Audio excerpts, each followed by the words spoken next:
بسم اللہ الرحمن الرحیم۔ ماہ مقدس رواں دواں ہے اور آج عشرِ مغفرت کا 13واں دن ہے۔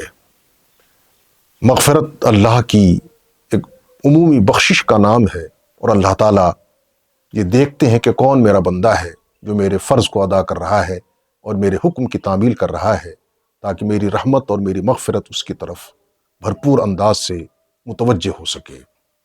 ناظرین، عشرِ مغفرت میں ہم داخل ہو چکے ہیں اور تیزی سے یہ مقدس ایام گزر رہے ہیں۔ اب آپ دیکھیے، دیکھتے دیکھتے آج 13واں دن مکمل ہو رہا ہے۔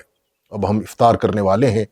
آقا مدنی کریم صلی اللہ علیہ وسلم کی یہ عادت مبارکہ تھی کہ جب آپ افطار کے لیے بیٹھتے تھے تو یہ خاص دعا آپ خصوصیت سے پڑھتے تھے کہ ذهب الظماء وابتلت العروق انشاءاللہ تعالی۔ افطار کر لیا آپ نے، اللہ سے دعا کر رہے ہیں کہ میری پیاس بجھ گئی اور میرے عرق، میرے جو رگ ہیں وہ تر ہو گئے، اور اللہ کی نعمتوں کا میں شکریہ ادا کرتا ہوں۔ اللہ کی نعمتیں ہمارے سامنے افطار کے لیے انواع و اقسام کی، یہ نوش کریں۔ اور ماہ رمضان کی یہ بھی ایک عظمت اور برکت ہے۔ اللہ کے رسول صلی اللہ علیہ وسلم فرماتے ہیں کہ یزاد فیہ رزق المومن، اس ماہ مقدس میں ایک مومن کے روزی میں اضافہ کر دیا جاتا ہے۔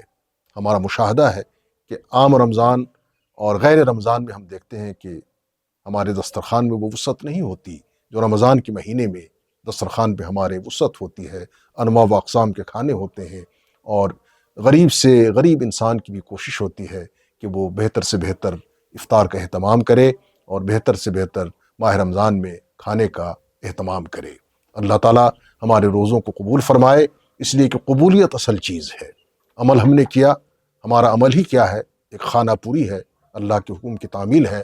اصل اللہ کے یہاں قبولیت ہے، اور اللہ کے یہاں اگر کوئی ادنا سا عمل قبول ہو جاتا ہے تو وہ نجات کے لیے اور فوز و فلاح کے لیے کافی ہوتا ہے۔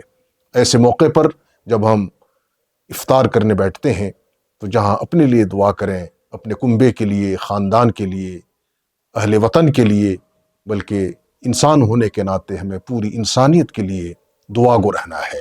سب کی صلاح و فلاح ایک مسلمان کا وتیرہ ہونا چاہیے، طریقہ کار ہونا چاہیے، جیسا کہ نبی رحمت صلی اللہ علیہ وسلم کی ہمیں تعلیم ہے۔ اور رمضان کا یہی ایک اہم پیغام ہے کہ ہم انسانیت کی قدروں کو اور انسانیت کے جو اعلیٰ مفاہیم ہیں ان کو زیادہ سے زیادہ فروغ دے سکیں، اپنے عمل سے، کردار سے، اپنے زبان سے اور اپنے رویے سے۔ اللہ تعالی ہم سب کو اس کی توفیق عطا فرمائے۔